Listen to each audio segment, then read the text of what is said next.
Hello friends, welcome to kitchen art. શું friends, તમે ક્યારેય ચોખાના લોટ વગર ચકરી વેફર બનાવી છે? તો આજે આપણે એકદમ યુનિક સ્ટાઇલમાં આ ચકરી વેફર બનાવીશું, એ પણ કુકરમાં.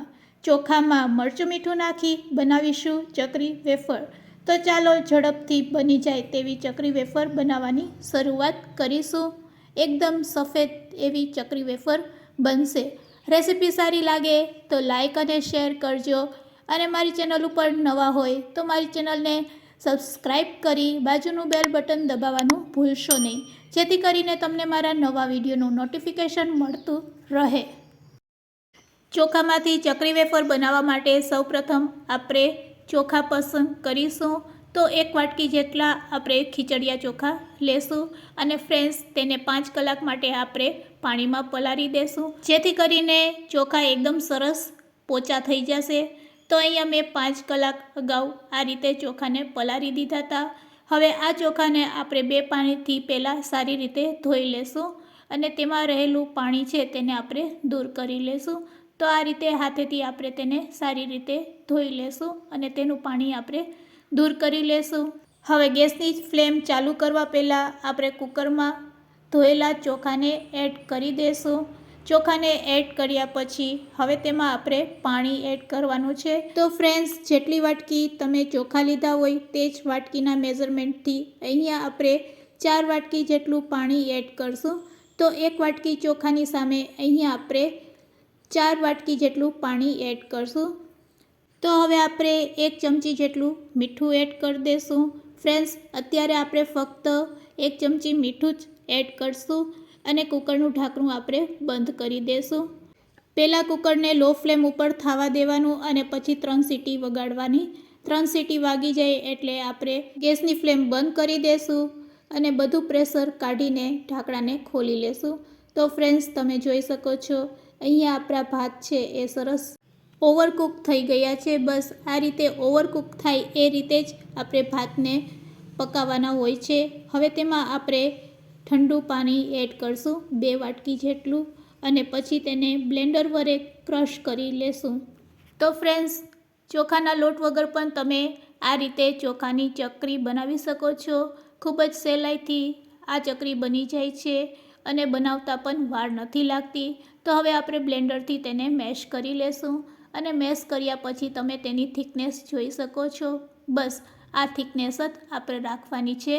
હવે તેમાં આપણે આખું જીરું એડ કરી દઈશું 1 ચમચી.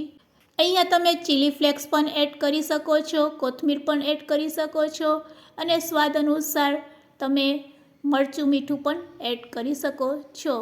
હવે ચકરી બનાવવા માટે આપણે ઘરમાં ઇઝીલી મળી જાય તેવી પ્લાસ્ટિકની કોથળીનો ઉપયોગ કરીશું. તેને ગ્લાસ ઉપર આ રીતે સેટ કરી દેવાની, અને પછી તેમાં આપણે રેડી કરેલા મિશ્રણને ભરી લેશું, એટલે ફટાફટ આપણી ચકરી બની જશે. તો અહીંયા આપણે આ રીતે કોનમાં ભરી લેશું, અને હવે બસ તેને કાતરથી પહેલાં એક સાઈડથી કટ કરી લેશું. કટ કરી અને આપણે ચકરીનો શેપ આપતા જશું. ફ્રેન્ડ્સ, આ રીતે ચકરી બનાવવામાં ખૂબ જ મજા પડે છે, અને આ કામ તો બાળકો પણ તમને કરી આપે. તો બસ ફટાફટ આપણી બધી ચકરી આ રીતે બનાવીને આપણે રેડી કરી લેશું. પંખા નીચે કે પછી તડકે તમારે તેને સૂકવવા રાખી દેવાની.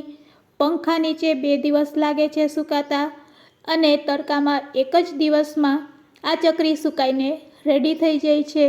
અને ફ્રેન્ડ્સ, જો તમારે ચકરી ન બનાવવી હોય તો તમે આ રીતે લાંબી લાંબી પટ્ટીમાં પણ તેને બનાવી શકો છો. તો અહીંયા આપણે 2 દિવસ માટે તેને સૂકવવા રાખી દઈશું, અને 2 દિવસ પછી આપણી ચકરી સુકાઈ જશે એટલે સરસ આ રીતની રેડી થઈ જશે. તો અહીંયા આપણી ચકરી સરસ સુકાઈ ગઈ છે, અને તડકે રાખ્યા પછી કંઈક આ રીતની ચકરી રેડી થાય છે. તો ફ્રેન્ડ્સ, ચાલો હવે હું તમને તળીને પણ બતાવું છું. ખૂબ જ સરસ ચકરી આપણી બનીને રેડી થઈ ગઈ છે. તમે તેને 1 વર્ષ માટે સ્ટોર પણ કરી શકો છો. રેડી કરેલી ચોખામાંથી ચકરી છે એ સરસ તળીને ફૂલે છે, તમે જોઈ શકો છો. તો બસ આ રીતે તમે ચોખામાંથી પણ ચકરી બનાવી શકો છો. લોટની પણ જરૂર નથી પડતી અને કુકરમાં ઝડપથી બની જાય છે. તો ફ્રેન્ડ્સ, ચકરીને તળ્યા પછી તેના ઉપર લાલ મરચું પાવડર અને મીઠું સ્પ્રેડ કરીશું. ચકરી ક્રિસ્પી છે કે નહીં તેના અવાજથી જ તમને ખ્યાલ આવી જશે કે આપણી ચકરી કેટલી સરસ ક્રિસ્પી બની છે. તો ચોખાના લોટ વગર પણ તમે આ રીતે ચકરી બનાવી શકો છો અને 1 વર્ષ સુધી સ્ટોર પણ કરી શકો છો. તો ફ્રેન્ડ્સ, આજની રેસીપી કેવી લાગી તે મને કમેન્ટ્સમાં જરૂરથી કહેજો અને યુઝફુલ લાગી હોય તો શેર કરવાનું ભૂલશો નહીં. Thanks for watching. ફરી મળીશું એક નવી રેસીપી સાથે.